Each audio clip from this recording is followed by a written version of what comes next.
In today's video, I'm going to be teaching you guys how to chop samples in FL Studio. Now, this video is for beginners and for anyone who uses FL Studio. This video is meant for people who are just starting out with chopping samples and they want to figure out how they could start or how they can get into it. I'm going to teach what I believe is the easiest way to get into it. I don't think this is the best way. I wouldn't recommend this way necessarily long term. In my opinion, it's the best way to start. It's the best way to start on FL Studio at least. There are many different software out there that you can use to chop samples, but if you are first starting out, it might be a little bit confusing and hard to use. So I wouldn't recommend getting into that right away. I think this is the best way of starting. The method that I'm going to show you guys today is very easy and you'll have no trouble getting started. So let's get into it. So here I'm in FL Studio. I understand that FL Studio can look a little bit complicated at first. I've seen the memes of it just looking like way too confusing. I promise you it's not that bad, and I'm going to prove it to you guys today. Down here is the most important tool that we have for flipping samples. You don't need any plugins or software right now. All you need is this. It's called the playlist. Basically, in the playlist, you arrange your full beat, and you'll see what I mean in a second. The first thing that I'm going to do is bring in the sample that we're going to use today, and all you need to do is just drag in an MP3 file that you downloaded, or whatever, WAV file or something, into this playlist. So I just dragged my sample into the playlist. Here's the sample.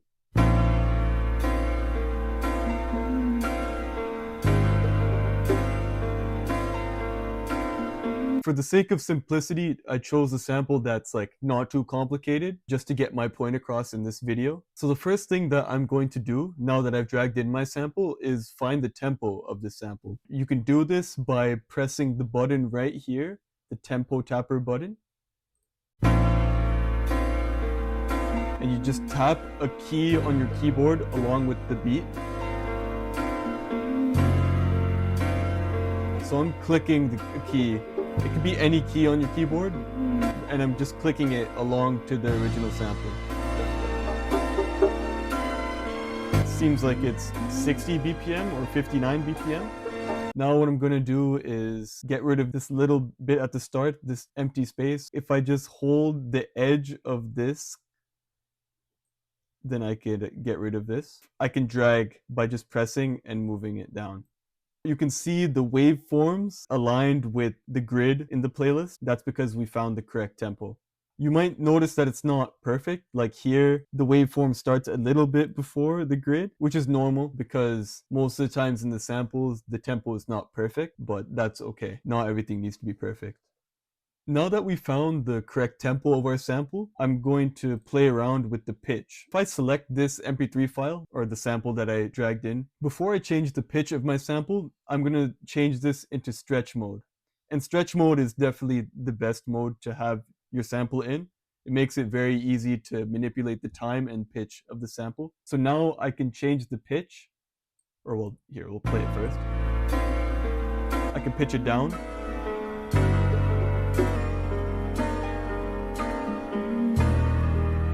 Or I can pitch it up. I think I like this pitch.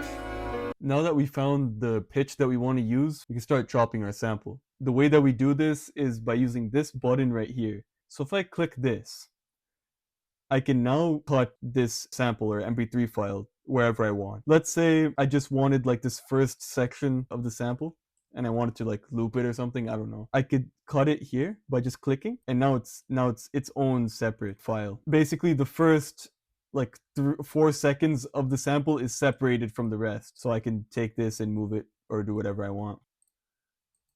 If I click it and I press it here, then I can copy and paste it. Something I like to do is if you right click and you drag along where the numbers are here, then I can select a certain part of the playlist and it'll loop it over and over again.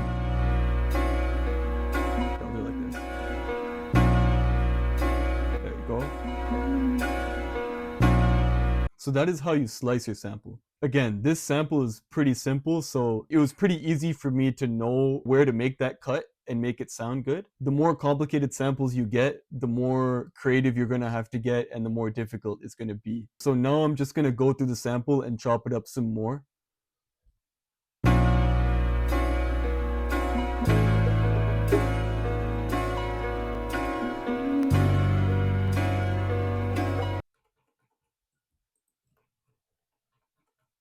I restarted all the chops that I originally made because I realized that the tempo is not exact. It's not exactly 59, and I know this because if I zoom in at around 9, at the start of the 9th bar. Basically, I want this waveform to come at exactly 9, but it's coming a little bit earlier, which means that the tempo is actually a little bit faster than 59. So what I'm going to do is I'm going to cut it here, and then I could move this out. And if I press this button here, the one with the arrows, you can see it in the top left corner. It says stretch audio when resizing audio clips. That's a good way of explaining it. If I click that, now that I've clicked this arrow button and I drag here, then I could stretch the sample.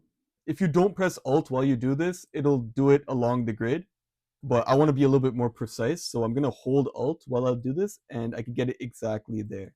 Again, it's still not perfect, but I think it's better than it was before. I think this is good enough for now. So I'm going to make some chops now. Also, one thing I'll mention now is the tempo is kind of slow. It's only 59 BPM. If I increase the tempo of the FL Studio file, then the tempo of my sample will increase too, because I have it in stretch mode. This wouldn't work if I had it in resample mode. If I had it in resample mode, the tempo of the original sample will stay the same, no matter what I do to the tempo of the FL Studio file. So now I'm going to increase the tempo, because I think it's too slow.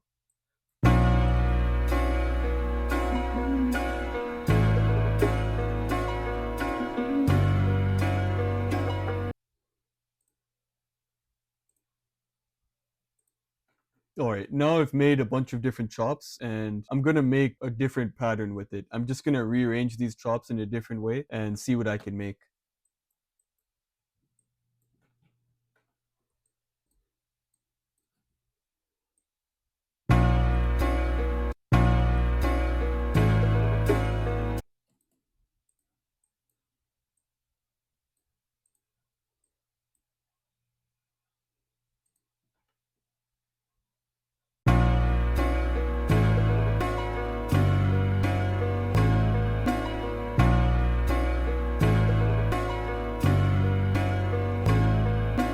Now I have a loop that I think is decent. I'm going to take this loop and repeat it a few times by selecting the loop and then pressing Control B. And when I press Control B, it'll copy and paste over right beside it.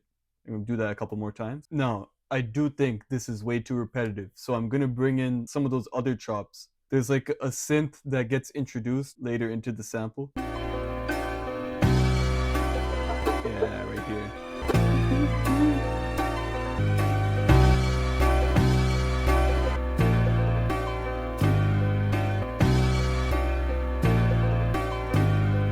Sounds cool.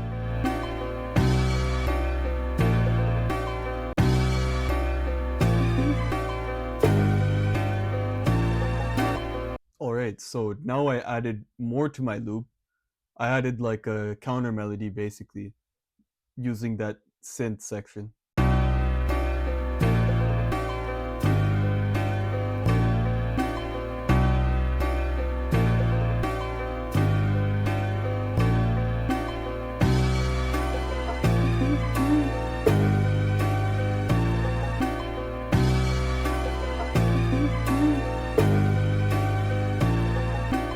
Doesn't sound bad so far, but I think that we need to do some mixing.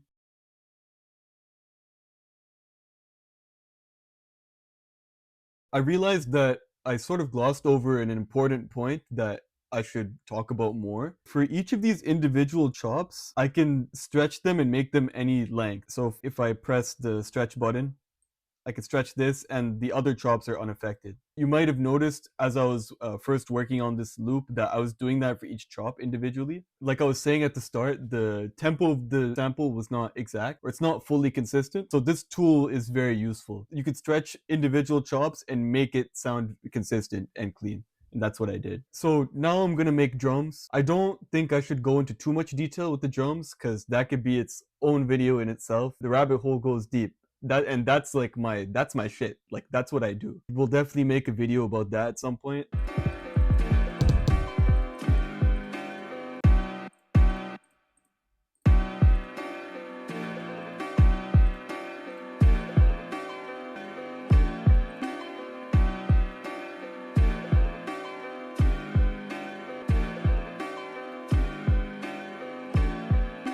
Yo, actually, wait. There's another thing I want to point out. I said at the start of this video that the way that I chop samples nowadays is I'll use a plugin called Momentum, which I've made a video about. I'll put the link to that in the description. That makes things easier in my opinion, or it's not necessarily easier. Sorry, not easier. Definitely not easier. I think this is easier, which is why I'm saying that you should start out by doing this. But it's definitely not better.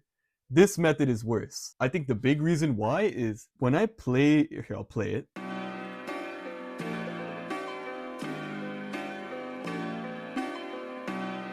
It might be hard to hear, but in between each of these chops, there's like a little bit of static noise. It's like clipping, especially here. Oh my god, like yeah, here, it's very obvious here. You hear that?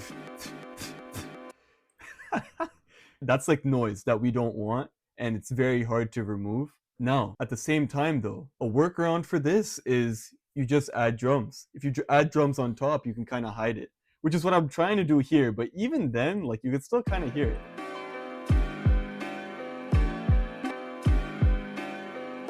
I think I might, hold on, I think I might know the reason why. You could, if you could see it here, you could kind of hear, it's like I think if there's like a hi-hat in the original sample, and it's like playing, and that's why it's kind of clipping. So I'm gonna just stretch it a little bit and then cut it. Better. Yeah, it's better. But yeah, that's like a big reason why this method is not the best, but it's still the best way to start, in my opinion.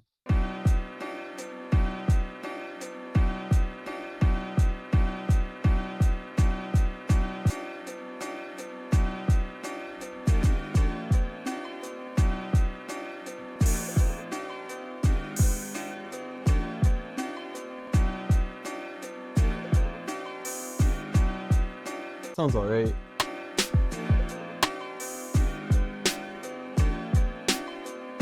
Oh. Yeah, it sounds so much better. What the fuck?